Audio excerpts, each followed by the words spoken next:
요한복음 13장 12절부터 보도록 하겠습니다. 인용한 성경은 한글 킹제임스 성경입니다.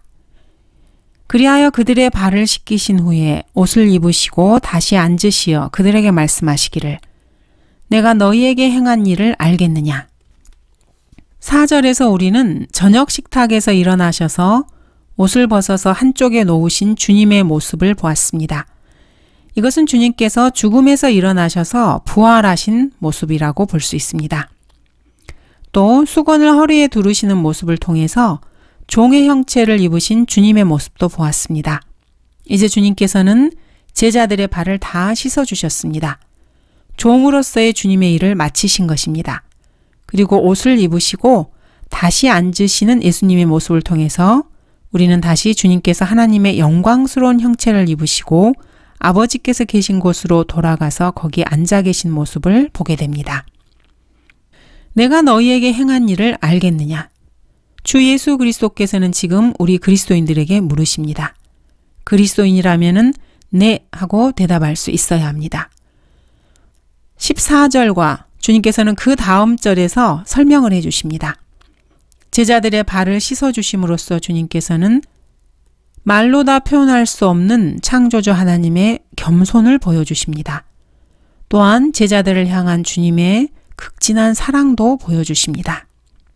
주님께서는 제자들을 구원해 주셨을 뿐만 아니라 그들이 주님과 지속적으로 교제할 수 있도록 해주셨고 이를 통해서 모든 그리스도인들이 하나님과의 교제를 지속하기 위해서 어떻게 해야 하는지도 가르쳐 주셨습니다. 13절 너희는 나를 선생이라 또 주라 부르니 너희 말이 옳도다. 이는 내가 그렇기 때문이라. 유다 이스카리옷은 주님을 선생님이라고 불렀습니다. 주님이라고 부른 적이 한 번도 없었습니다. 이 마지막 만찬석상에서 주님께서는 너희 가운데 한 사람이 나를 배반하리라 이렇게 말씀하셨습니다. 제자들은 모두가 다 주여 그가 내니이까 이렇게 질문을 했습니다. 그런데 유다 이스카리옷은 선생님 그가 나입니까? 이렇게 묻습니다. 그는 겟세마네에서 주님을 팔아넘기는 그 순간에도 예수님을 그렇게 불렀습니다. 그가 예수께 와서 말씀드리기를 아 선생님 하며 주께 입맞추니 예수님을 선생님이라고 부른 것입니다. 그런데 주님께서는 제자들에게 너희 말이 옳도다. 이는 내가 그렇기 때문이라고 말씀하십니다. 자, 그렇다면 여러분들도 예수님을 선생이라고 부르시겠습니까? 여기서 예수님께서 자신을 선생이라고 말씀하신 것은 자신을 따르는 사람들을 제자들이라고 부르시는 그것과 연결된 말씀입니다. 제자들에게 진리를 가르치시고 스스로 모범이 되어주신 분으로서 자신의 신분을 나타내는 호칭이 선생님입니다. 그런데 그 선생이 결국 마지막에는 여러분을 값주고 사십니다. 그리고 여러분의 주인이 되십니다. 그러면 여러분은 그분을 당연히 주님이라고 불러야 합니다. 사람들은 주님을 부를 때 예수라고 부르기를 좋아합니다. 특히 오순절파 은사주의자들이 그렇습니다. 그들은 예수의 이름으로 예수를 사랑하자 예수 내 친구 이런 말을 입에 달고 삽니다. 그들에게는 사랑하는 예수께서 주 하나님의 영광으로 다가오지 않기 때문에 그들은 예수를 부르는 것입니다. 이 세상의 기초가 놓이기 전 영원부터 영원까지 계시는 전능하신 하나님으로 예수님을 대하지 않기 때문에 그렇게 부르는 것입니다. 여러분 개인이 예수님을 주 하나님으로 대한다면은 여러분은 그에 합당한 이름으로 예수님을 불러야 합니다. 예수님께서는 주 예수 그리스도입니다. 그리스도인은 이 사실을 결코 잊어서는 안 됩니다. 주 예수 그리스도 그분을 대하면서 마치 즐겁게 같이 놀아주는 산타클로스를 부르는 이런 태도를 취해서는 안 됩니다. 여러분이 그리스도인이라면은 예수님께서 여러분의 주인이시라는 것을 단 한시도 잊어서는 안 됩니다. 주님께서는 여러분의 친구가 되어주십니다. 그 역시 사실입니다. 이것은 여러분의 아버지가 때로 여러분에게 친구처럼 이렇게 다정하게 대해주신다는 그런 것과도 비슷합니다. 그렇다고 해서 여러분이 여러분의 아버지를 이봐 친구 이렇게 부르지는 않습니다. 친구처럼 대하는 아버지라면 더욱더 존경하는 마음으로 아버지 하고 존경의 마음을 담아서 부릅니다. 선생님도 마찬가지입니다. 교사들 중에는 유난히 제자들을 사랑하고 친구처럼 다정하게 대해주는 그런 훌륭한 교사들이 많이 있습니다. 그렇다고 해서 선생님께 선생님 이렇게 겸손하게 부르지 이봐 친구 이렇게 부르지는 않습니다. 은사주의자들은 주 예수 그리스도께 예수 내 친구 이렇게 함부로 부르는 것을 좋아합니다. 마치 자기 집 아버지에게 이봐 친구 이렇게 부르고 학교에서는 선생님에게 이봐 내 친구 선생 이렇게 부르는 것과 같습니다. 그런 사람들은 자신들의 감정에만 들떠서 예의가 전혀 없습니다. 예의를 차릴 줄 모르는 사람들인 것입니다. 14절 내가 너희 주와 선생으로 너희 발을 씻겼으니 너희도 서로의 발을 씻겨주는 것이 마땅하니라. 13절에 너희는 나의 선생이라 또 주라 부르니 너희 말이 옳도다. 이는 내가 그렇기 때문이라. 여기서의 말씀은 유다 이스카리옷에 대한 말씀입니다. 그는 목욕도 하지 않은 사도였습니다. 유다 이스카리옷은 구원받은 적이 없습니다. 늘 잃어버린 상태였습니다. 유다는 계속해서 예수님을 선생이라고 부른 유일한 제자였습니다. 은사주의자들처럼 말입니다. 유다 이스카리옷의 영어 철자는 13글자로 되어 있습니다. 그리고 여기 13장 13절에서 영어로 13개의 단어로 이루어져 있습니다. 의미 전달을 위해서 번역자들이 첨가한 soul을 빼면 그렇습니다. 13이라는 단어는 영어로 39글자로 이루어져 있습니다. 3 곱하기 13입니다. 그리고 이 마지막 만찬에서 다락방에는 13명의 사람들이 있었습니다. 유다는 멸망의 아들로서 이것은 적그리스도의 이름입니다. 이는 요한계시록 13장 18절에 나옵니다. 여기서 18은 6을 3번 더한 숫자입니다. 6 더하기 6 더하기 6입니다. 금요일은 한 주의 6번째 날이고 그래서 사람들은 13일의 금요일, 특히 서양 사람들은 13일의 금요일을 싫어합니다. 마음의 두려움을 가지고 있습니다. 사람들은 이러한 모든 숫자들이 우연의 일치라고 생각합니다. 그러나 킹제임스 성경의 장과 절의 구분은 성령께서 관여하신 것입니다. 14절에서는 너희도 서로의 발을 씻겨주는 것이 마땅하다고 주님께서는 말씀하십니다. 이 구절을 근거로 해서 여러 교회와 단체에서는 세족식이라는 그런 의식을 행하기도 합니다. 그러나 주님께서는 여기서 의식을 제정한 것이 아니라 제자들에게 한 본을 보이신 것입니다.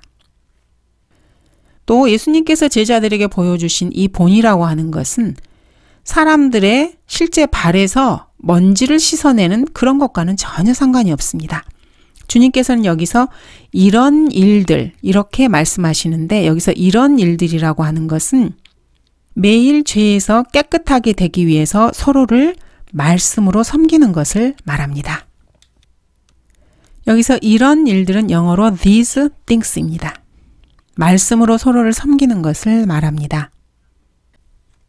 이는 그가 교회를 말씀에 의한 물로 씻어 거룩하게 하시고 깨끗하게 하사 말씀으로 깨끗하게 하는 것입니다. 예수님께서도 직접 이제 너희는 내가 너희에게 일러준 말을 통하여 깨끗해졌다고 말씀하십니다. 그리고 주님께서는 요한복음 21장에서 내가 너를 사랑하느냐고 베드로에게 3번 물으신 후에 내 양들을 먹이라고 명령을 내리십니다.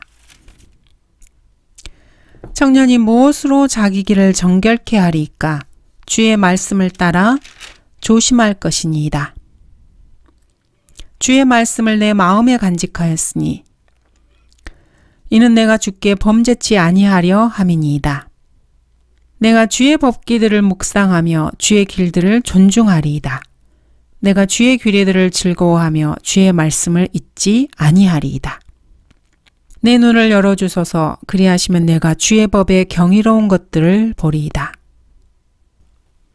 이렇게 주님께서 제자들의 발을 씻겨주신 것은 실제적으로 사람들에게 서로의 발을 씻겨주라는 것이 아니고 말씀의 물로 서로의 죄들을 씻겨주라는 그런 의미입니다. 그런데도 제독교회와 여러 단체에서는 주님께서 한 본을 보였으니 내가 너희에게 행한 대로 너희도 행하라는 이 말씀을 오해해서 세족식 같은 이상한 행동을 합니다. 세족식이라는 교회의 규례는 성경 그 어디에도 없습니다. 주님께서 행하신 대로, 즉 주님께서 행하신 것처럼 너희도 행하라 이 말씀을 하신 것입니다. 주님께서 행하신 바로 그것을 행하라는 말씀이 아닙니다.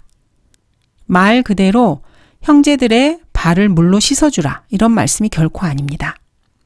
주님께서는 내가 하고 있는 일을 내가 지금은 몰라도 이렇게 베드로에게 말씀하셨습니다. 즉 주님께서 행하고 계신 일을 베드로가 직접 눈으로 보고 있는데도 실제로 발을 씻기는 것, 그것이 아니라고 말씀하신 것입니다. 그 안에 담긴 의미가 지금은 모르겠지만은 나중에 알 것이라고 말씀하신 것입니다. 베드로 역시 그 현장에서는 그 의미를 이해하지 못했습니다.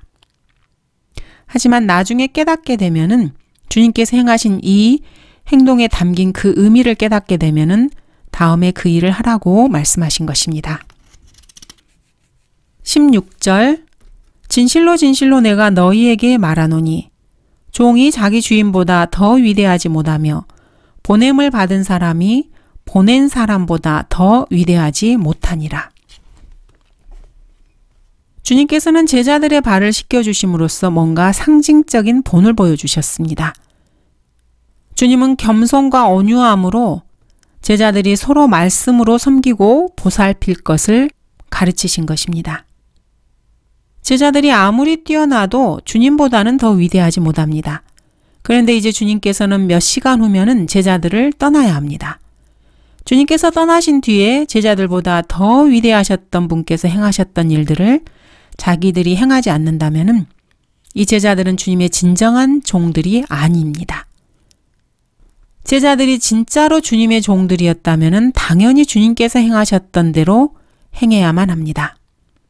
그렇지 않으면은 자기들이 주 예수 그리스도보다 더 우월한 존재라고 말하는 것과 같습니다. 예수님께서도 이 세상에 오셔서 아버지 하나님의 일들을 행하셨습니다. 왜냐하면 자신을 보내신 분께서 자신보다 더 위대하셨기 때문입니다. 진실로 진실로 내가 너희에게 말하노니 종이 자기 주인보다 더 위대하지 못하며 보냄을 받은 사람이 보낸 사람보다 더 위대하지 못하니라. 너희가 이런 일들을 알고 그것들을 행하면 복이 있느니라. 18절 내가 너희 모두에게 말하는 것이 아니니라. 나는 내가 택한 자들을 아노라. 그러나 나와 함께 빵을 먹는 자가 나를 대적하여 자기 발꿈치를 들었나이다 라고 한 성경을 이루려는 것이라. 제자들 가운데는 유다 이스카리옷도 있었습니다. 그래서 주님께서는 제자들에게 거기에 있는 모든 사람들에게 하신 말씀이 아니라고 분명하게 밝히십니다. 이미 목욕한 사람은 발밖에 씻을 필요가 없으니 그는 온몸이 깨끗함이라. 이 말씀은 유다 이스카리옷에게는 해당되지 않습니다. 주님께서는 이 말씀을 하시면서 너희는 깨끗하지만 다 그런 것은 아니다. 이렇게 말씀하셨습니다. 그리고 그것은 유다가 깨끗하지 않다는 뜻입니다. 나와 함께 빵을 먹는 자. 주님께서 인용하신 이 구절은 시편 41편 9절입니다. 주님께서는 나는 내가 택한 자들을 아노라. 이렇게 말씀하심으로써 12명의 제자들이 어떤 사람인지를 다 알고 계심을 분명하게 드러내셨습니다. 주 예수 그리스도께서는 유다 이스카리옷을 두고 요한복음 6장 70절에서 그러나 너희 중에 하나는 마귀니라고 말씀하셨습니다. 예수님께서는 처음부터 유다가 마귀라는 것을 아시면서 그를 12제자 가운데 하나로 뽑으신 것입니다. 왜 그렇게 하셨을까요? 그에 대한 답변이 바로 나와 함께 빵을 먹는 자가 나를 대적하여 자기 발꿈치를 들었나이다 라고 한 성경을 이루려는 것이라. 이 말씀이 그 이유를 설명해 주고 있습니다. 나를 대적하여 자기 발꿈치를 들었나이다. 누구를 대적해서 발꿈치를 들었다는 것입니까? 어쨌든지 이것은 상대방에 대한 호의적인 태도는 결코 아닙니다. 19절 지금 내가 그 일이 일어나기 전에 너희에게 말하는 것은 그 일이 일어날 때 내가 그인 줄 너희로 믿게 하려 함이니라. 예수님께서는 이제 얼마 후에 일어날 일을 미리 제자들에게 알려주고 계십니다. 제자들이 당황하거나 혼란에 빠지지 않게 하기 위해서 모든 일들이 이미 오래전부터 성경에 예언되어 있었다는 것을 분명하게 말씀해 주십니다. 그리고 성경의 예언의 성취를 정확하게 확인시켜 주십니다. 성경 전체에 걸쳐 예언되고 예표로 계시되어 있던 그분, 즉 예수 그리스도 그분을 믿게 하기 위해서 말씀하십니다. 20절 진실로 진실로 내가 너희에게 말하노니 내가 보내는 사람을 영접하는 자는 나를 영접하는 것이요 나를 영접하는 자는 나를 보내신 분을 영접하는 것이라고 하시니라. 사도직을 임명하는 것과 관련된 최초의 구절입니다. 사도들은 주 예수 그리스도께로부터 보내심을 받은 사람들입니다. 주님께서 보낸 사람들이 사도들입니다. 그러므로 주님께서 보내신 사람들을 따뜻하게 환영하는 마음으로 영접을 하면은 주 예수 그리스도를 영접하는 것입니다. 그리고 그분을 영접하는 것은 곧 하나님을 영접하는 것입니다. 이것은 사실 교회 시대에 성도들에게도 그대로 적용이 됩니다. 그리스도인들 안에는 성령께서 거하십니다. 성령님께서 내주하신다는 것은 곧 영광의 소망이신 주 예수 그리스도께서 그리스도인들 안에 내주하신다는 뜻입니다. 그러므로 그리스도인들을 따뜻하게 맞아주는 것은 그런 의미에서 주 예수 그리스도를 맞아주는 것과 같습니다. 의미상으로 그렇다는 것입니다. 어떤 누군가가 그리스도인인 여러분을 환영하고 문을 열어주면은 여러분은 주 예수 그리스도를 모시고 안으로 들어가는 것입니다. 러크만 목사님께서는 어떤 교회에 설교를 하러 가신 적이 있습니다. 그 교회 담임 목사가 교회에 당면한 어떤 문제에 대해서 집중적으로 설교를 좀 해달라고 목사님께 요청을 했습니다. 목사님께서는 주 예수 그리스도만을 설교하는 것을 원칙으로 하십니다. 그래서 그 목사의 요청을 뿌리치고 되돌아오고 말았습니다. 그때 목사님께서는 그 담임 목사에게 이렇게 말했습니다. 내가 주 예수 그리스도에 대해 설교하지 않는다면은 내 안에 계신 주님께서 교회 안으로 들어가고 싶어 하지 않을 겁니다. 그러니까 나도 들어갈 수 없습니다. 그런데 그 목사는 이렇게 대꾸를 했습니다. 들어오기 싫으면 그만두세요. 그 담임 목사는 러크만 목사님 안에 내주하시는 주 예수 그리스도를 환영하기를 거절한 것입니다. 그 목사는 러크만 목사님의 외모만을 본 것입니다. 그 안에 계신 주 예수 그리스도를 보지 못한 것입니다. 그것도 목사라는 사람이 말입니다. 때로는 목사라 할지라도 이러한 실수를 곧잘 합니다. 대한민국의 이 현실에서는 이런 실수를 곧잘 하는 것이 아니고 거의 대부분의 목사들이 부르심을 받지도 않았고 하나님의 말씀조차도 분별하지 못하고 있는 실정입니다. 대부분의 목사가 마귀의 자녀들입니다. 그리스도인을 상대할 때는 그 사람 안에 내주하시는 주님을 봐야만 합니다. 왜냐하면 모든 그리스도인들은 하나님의 대사들이기 때문입니다. 21절 예수께서 이 말씀을 하시고 영 안에서 괴로워하시며 증거하여 말씀하시기를 진실로 진실로 내가 너희에게 말하노니 너희 가운데 한 사람이 나를 배반하리라고 하시니. 예수님께서는 앞으로 일어날 일을 제자들에게 알려주십니다. 그런 다음에 유다 이스카리옷의 배반에 대해서 예언을 하십니다. 그리고 영 안에서 괴로워하셨습니다. 이 영은 물론 사람의 영을 말합니다. 인간의 몸을 입고 인간으로 오신 주님께서는 이렇게 인간의 영도 가지고 계셨습니다. 주 예수 그리스도께서는 하나님이셨지만 또한 사람의 몸과 혼과 영을 다 가지고 계셨던 완전한 인간이셨습니다. 제자들이 주께서 누구를 말씀하시는가 의아해하며 서로 쳐다보더라. 그때 주의 제자 가운데 한 사람 곧 예수께서 사랑하시던 자가 예수의 품에 기대어 있더라. 제자들 가운데 주님을 배반할 사람이 하나 껴 있습니다.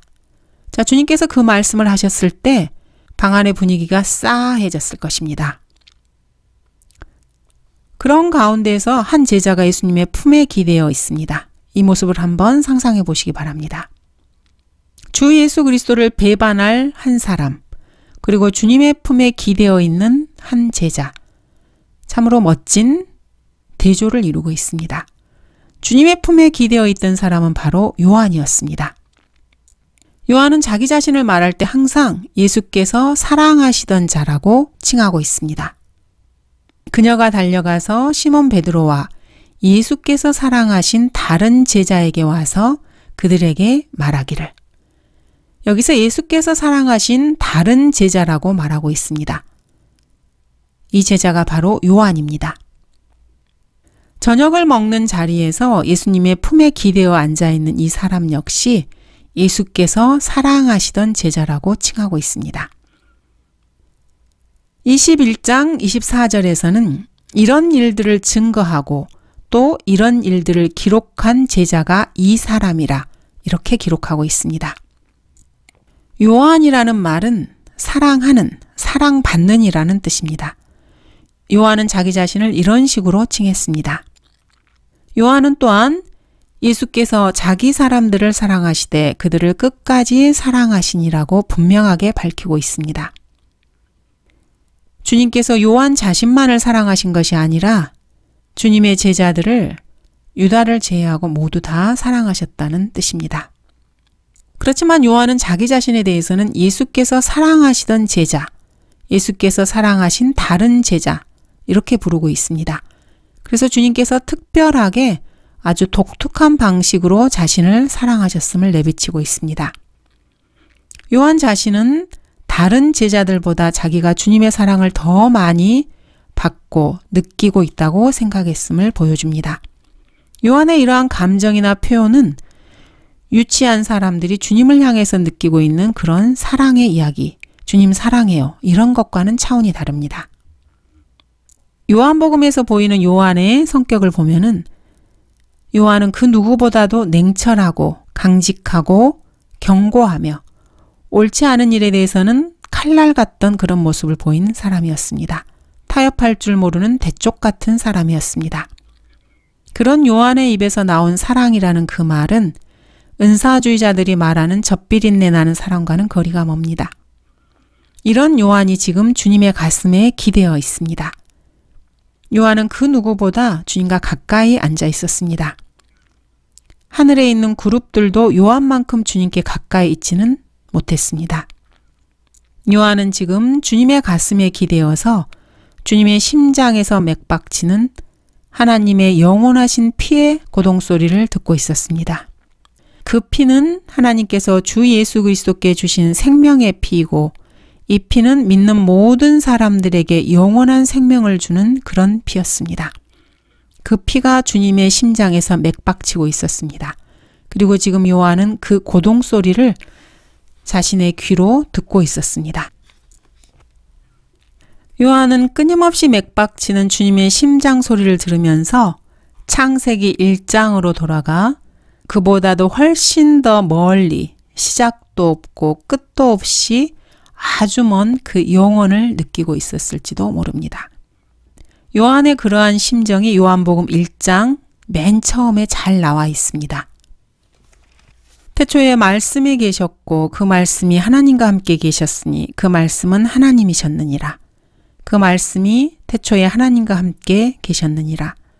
만물은 그에 의하여 지음바 되었으며 이미 지음받은 것 가운데 그가 없이 지어진 것은 아무것도 없더라.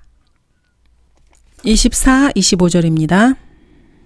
그러므로 시몬 베드로가 그에게 머리를 끄덕여 주께서 말씀하신 자가 누구인가를 묻게 하니라. 그러자 그가 예수의 가슴에 의지한 채 주께 말씀드리기를 주여 그가 누구니이까라고 하니. 마태복음과 마가복음에서 보면은 이 부분에서 제자들은 주여 그가 내니이까 이렇게 묻고 있습니다. 하지만 요한은 결코 그런 식으로 질문하지 않았습니다. 요한은 주여 그가 누구니이까 라고 물었습니다. 요한은 절대로 자기 자신을 의심해 본 적이 없습니다. 믿음이라고 하면은 그는 자신만만해하고 있었습니다. 요한은 참으로 대쪽같이 고든 사람이었고 그런 만큼 자신의 믿음이 단 한 번이라도 흔들리거나 생각이 우유부단했던 적이 없는 그런 사람이었습니다. 심지어 베드로 역시 우유부단해서 스스로 공경에 빠지기도 했었습니다. 그러나 요한은 결코 그렇지 않았습니다. 베드로는 자기가 직접 주님께 물어볼 수도 있었는데 요한에게 물어보도록 고갯짓으로 신호를 보냈습니다. 이는 요한이 주님과 가장 가까이 앉아 있었기 때문입니다. 그런 이유도 있었지만 그보다 요한만큼 그렇게 베드로가 자신이 있지 않았다는 뜻이기도 합니다. 26절 예수께서 대답하시기를 내가 빵 한 조각을 적셔서 주는 자가 그니라고 하시고 빵 한 조각을 적셔서 시몬의 아들 유다 이스카리옷에게 주시니라. 예수님께서 하신 이 말씀은 요한에게만 하신 말씀입니다. 다른 제자들은 아직 주님을 배반할 자가 바로 유다 이스카리옷인지 모르고 있었습니다. 요한은 바로 교회의 예표입니다. 주님께서는 자신의 교회에게 그리스도의 몸된 자신의 교회에게 하나님의 말씀을 통해서 하나님의 깊은 것들을 드러내시는 분이십니다. 감사합니다.